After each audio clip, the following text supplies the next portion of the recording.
Hi everyone, আজকে হচ্ছে 6 ফেব্রুয়ারি 2026 and আমরা র্যান্ডম এজ স্টাডি 90 প্ল্যান করেছিলাম দীঘা যাওয়ার। অ্যাকচুয়ালি আমরা কয়েকদিন ধরেই প্ল্যান করছিলাম দীঘা যাওয়ার অ্যান্ড ফাইনালি সেটা কনফার্ম হলো। আর আমরা এখানে কালো সোনা বলে একটা কোম্পানি, সেই কোম্পানির ভলভো বাস বুকিং করেছিলাম। আর প্রত্যেকবার আমরা শ্যামলী বা এসবিএসটিসিতে যাই, তো এবছর কিন্তু মানে এই যেহেতু কালো সোনা ব্র্যান্ডটা নতুন উঠেছে, তো আমাদের খুবই যাওয়ার ইচ্ছে ছিল। আর আমরা এখানে অনলাইনে বুকিং করে নিয়েছিলাম। 7:25-এর বাস ছিল, বাট বাসটা একটু লেট করে 7:40-এ এসেছিলো।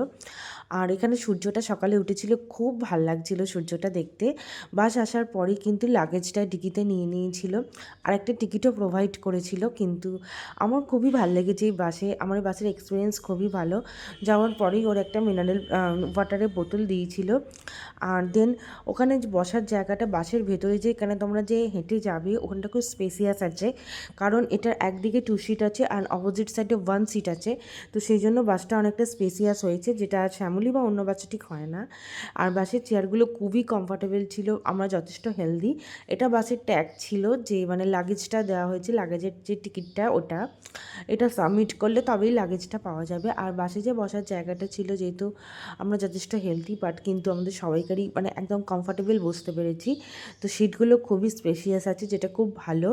আর এখানেও তোমরা নিজেদের হ্যান্ডব্যাগগুলো আরাম সেখানে তোমরা হুকগুলোতে ঝুলিয়ে রাখতে পারো, কোনো অসুবিধা নেই। আর এরকম করে সিটের নিচে একটা সুইচ আছে, সেটা প্রেস করে সিটটাকে এভাবে রিক্লাইনও করা যাবে, যেমন আমার ভাই এখানে করছে। আর দেন তুলেও নেওয়া যাবে, তাতে সামনের জন্য কোনো অসুবিধা হবে না। বাসের জার্নি আমাদের খুবই ভালো ছিল। বাসটা দাঁড়িয়েছিল কোলাঘাট বলে যেখানে খুব ভালো হোটেলে দাঁড়িয়েছিল। আর এখানে তো দোলনাও ছিল, সবাই এখানে দোলনায় বসছিল, ছবিও তুলছিল, বাট আমার হয়নি আনফর্চুনেটলি। আর এখানে কালাসোনা বাসটা আমি তোমাদের পুরো দেখিয়ে দিচ্ছি। আমরা খুবই আনন্দ করে এসেছি। এটা কালাসোনা 1105 ছিল, আর এতে কিন্তু কোনো রকমের ওয়াশরুম নেই, আর এতে টিভিও নেই, কোনো গানেরও কিছু প্রোভাইড করা হয়নি। কিন্তু ফ্রি ওয়াইফাই আছে, আর ওরাই কানেক্ট করে দিচ্ছিল। ফ্রি ওয়াইফাই আছে, মোবাইল চার্জ দেওয়ার ব্যবস্থা আছে, যেটা খুবই সুবিধা, কারণ আমি তো মোবাইল খুব ইউজ করি, আমার চার্জ খুব তাড়াতাড়ি শেষ হয়ে যায়। তো তার জন্য বেস্ট একদম। চার্জার আছে, স্পেসিয়াস জায়গা, বসতে পারবে আরাম করে। ওরা ফ্রিতে ওয়াইফাই কানেক্ট করে দেবে। তো 10/10 দেবো আমি বাসটাকে, কোনো রকমের প্রবলেম নেই। প্রবলেম একটাই ছিল যে বমির গন্ধটা, মানে অনেকে তো বমিট করে, মানে কিছু করার নেই, বাট ওই স্মেলটা ওরা যদি কোনো রকমভাবে, এসিটা আমরা নিজেদের দিক মানে মাথার যে এসিটা থাকে ওটা করে নিচ্ছিলাম, এসি চলবে, বাট উইন্টারে তোমরা সেটা নিতে পারবে, এমন নয় যে খুব ঠান্ডা এসি সেটা। দেন আমরা ওখান থেকে হোটেলে চেক ইন করেছিলাম। আর এই হোটেলটাতে আমরা বরাবর মানে বিগত 2-3 বছর ধরে আসছি। এটা আমাদের ফ্যামিলি হোটেল, ওনারাই বলেন যে 80% ওনাদের হচ্ছে রিপিট কাস্টমার, মানে ওল্ড কাস্টমার, আর 20% নতুন আসে। তো বুঝতেই পারছো হোটেলটা ভালো, মোটামুটি ভালো চালিয়ে নেওয়া যায়। আর কখনোই বলবো না যে 5 স্টার ডিলাক্স হোটেল, বাট একটা বেসিক নর্মাল ক্লিন এবং সমস্ত সুবিধাযুক্ত ভালোই হোটেলটা, খুবই ভালো। আর এখানে আমি দেখছিলাম আমার মেকআপটা কত দূর কি আছে। যাও বা এখন একটু মানে মেকআপ কিছু করিনি, শুধু লিপস্টিক একটু দিয়েছিলাম আর একটু কাজল আর ইয়ারিংসটা পরেছিলাম। এটা ব্যালকনি ছিল, ব্যালকনির রোদ্দুরটাও সকালে বেশ ভালোই লাগছিল। একটু একটু ব্যালকনিতে রোদ্দুর আছে, কারণ আমাদের ব্যালকনিতে তো কোনো রকমেরই রোদ্দুর এসে পৌঁছায় না। লাঞ্চটা করেছিলাম পারিজাত হোটেলে। প্রত্যেকবার আমরা একটা অন্য হোটেলে করি, বাট এবারে পারিজাত হোটেল সিলেক্ট করা হয়েছিল। আর সিলেক্ট করাটা একদম রাইট ডিসিশান ছিল, কারণ এখানকার লাঞ্চটা, ও মাই গড, লাঞ্চটা খুবই ভালো ছিল। এখানে ভেজ মিল হচ্ছে 80 রুপিস করে, আর এতে তোমরা ভাত, 2 রকমের তরকারি, আলু ফুলকপির তরকারি ছিল, শুক্তো ছিল, ডাল ছিল, তারপরে আলু ভাজা ছিল, স্যালাড ছিল, লেবু ছিল, আর চাটনিও ছিল। তো আলু ভাজাও দিয়েছিল। আর শুক্তোটা খেতে খুব ভালো ছিল। আমি সচরাচর শুক্তো খেতে চাই না, কারণ খুব তেঁতো লাগে, বাট এখানে কিন্তু তেঁতো ছিল না, এটা খেতে খুব ভালো ছিল। হালকা একটু তেঁতো ছিল, আমি তেঁতো খেতে পারি না। আর এখানে বাবা একটা এগ কারি নিয়েছিল, মা আর ভাই ফিশ থালি নিয়েছিল।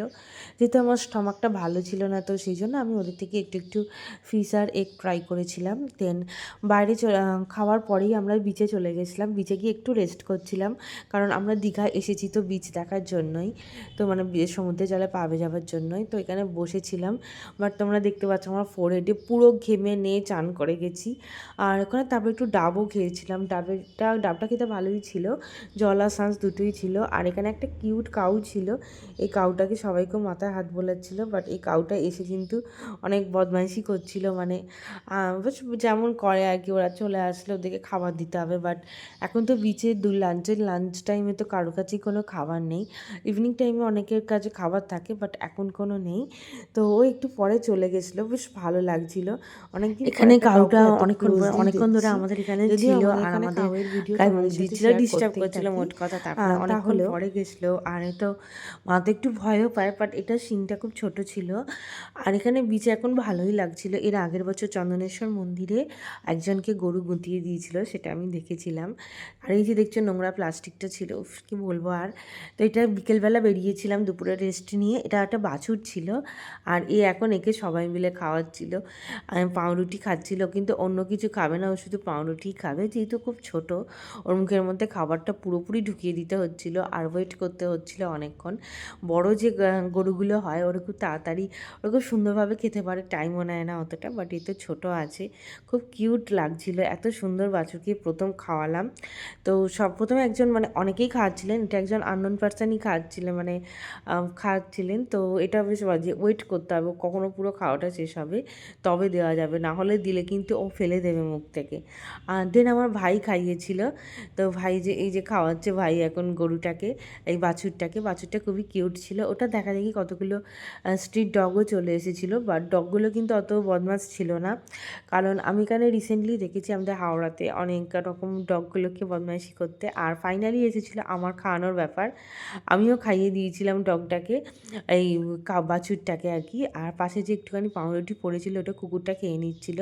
বাছুরটা খুবই কিউট ছিল, অনেকেই আদর করছিল, বাট আমি সেটা রেকর্ড করিনি। আর এখানে কুকুরগুলো আমার পেছন পেছনে আসছিল, তো ফাইনালি ভাই ওদেরকেও দিয়েছিল বিস্কিট। আর তো ওরা বিস্কিট খেয়ে খুব খুশি হচ্ছিলো, আমার খুব ভালো লাগে। মানে ওই মেন দেয় আর কি জন্তু জানোয়ারদের, ওরা যখন খায় না তৃপ্তি ভরে, তখন বেশ সেইটা একটা আলাদাই মনের মধ্যে আনন্দ দিয়ে দেয়।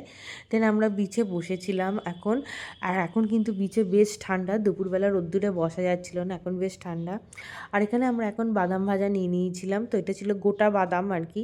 তো এটাকে খোলা ছাড়িয়ে বাদাম বের করে ভেতর থেকে খেতে হবে। ওটা কিন্তু একটু মেসি হয়ে যায়, তো একটু মেসি হয়ে গেছিলো। আর আমাকে কিন্তু মানে ওখানকার যারা গার্ড আছেন আর কি দীঘাতে, বিচেতে, তারা কিন্তু বলছিলেন যে তোমরা কেন বিচেতে নোংরা করছো, বাট ওরকমই আর কি। বাট ওটাকে আর কি ছোলা ভাজাটা